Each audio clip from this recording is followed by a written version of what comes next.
బైబిల్‌లో ఉన్నటువంటి మొట్టమొదటి పంచకాండాలను 5 కాండాలను రచించినటువంటి మోషే కూడా ఒక్క దేవుని నమ్మినట్టుగానే మనం చూస్తా ఉన్నాము. ఎవరి ద్వారా అయితే ఆదికాండం రాయబడ్డదో, ఎవరి ద్వారా అయితే ఎలోహిం అనే పదము బైబిల్ గ్రంథమందు రాయబడ్డదో, ఆ మాటను రాసినటువంటి మోషే కూడా ఒక్క దేవుడిని నమ్ముతా ఉన్నాడు. మోషే కూడా దేవుడు ముగ్గురని నమ్మట్లే పిల్లారా. లేదంటే దేవుడు 3 ఇన్ 1 అని కూడా నమ్మట్లా. వాళ్ళు స్ట్రిక్ట్‌గా మోనోథిజంని నమ్మి ప్రజలుగా మనకి ఇక్కడ కనబడతా ఉన్నారు.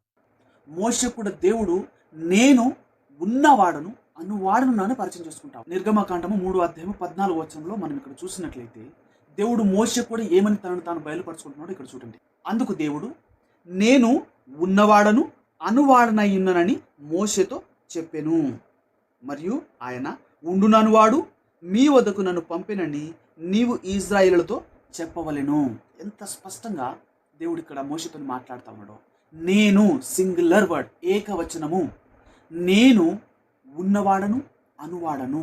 ఇశ్రాయేలు జనులకు కూడా ఆ విధంగానే ఉండుననువాడు మీ వద్దకు నన్ను పంపినని చెప్పవలెనని చెప్పి కూడా మోషేకి దేవుడు అక్కడ చెప్తా ఉన్నాడు. మోషే ఇజ్రాయెల్ ప్రజలకి దేవుని పరిచయం చేసేటప్పుడు మోషే దేవుడు ఎలా ఉన్నాడని చెప్తా ఉన్నాడనంటే అనేక లేఖనాలు ఉన్నాయి పిల్లరా. కానీ డైరెక్ట్ లేఖనాన్ని మనం చూద్దాము.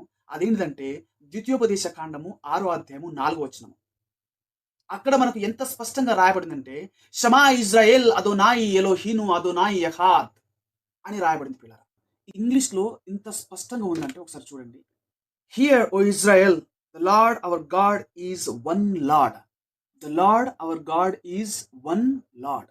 వన్ లార్డ్, ఒక్క దేవుడుగా, ఒక్క ప్రభువుగా మనకి ఇక్కడ ఇంగ్లీష్లో తరచుగా చేయబడుతుంది. దాన్ని మనం తెలుగులో చూసినట్లయితే ఇజ్రాయేలు వినుము, మన దేవుడైన యెహోవా అద్వితీయుడగు యెహోవా. ఎంత స్పష్టంగా రాయబడింది చూడండి. ఇక్కడ మోషే ఏమని చెప్తా ఉన్నాడనంటే మన దేవుడైనటువంటి యెహోవా అద్వితీయుడు అనగా ద్వితీయత లేనివాడు. ఆ అంటే లేనిది, ద్వితీయత అంటే రెండు.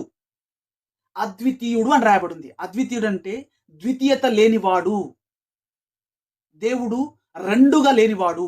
అంతేకాకుండా ఈ గ్రంథముని డైరెక్ట్గా ఇచ్చినటువంటి అంటే ఎలోహిం అనే మాటని, ఆ పదముని అనగా ఎలోహిం అనే పదముని డైరెక్ట్గా ఇచ్చినటువంటి మోషే కూడా ఆ ఎలోహిం అనే దానిలో బహుళత్వము కలిగినటువంటి దేవుడైనటువంటి త్రియేక దేవుడని ఎక్కడ చెప్పలా.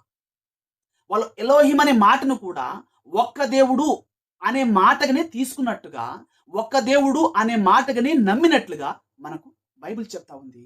ఈ రోజుకి వాళ్ళు కూడా మన మధ్యలో సజీవులుగా జీవిస్తా ఉన్నారు.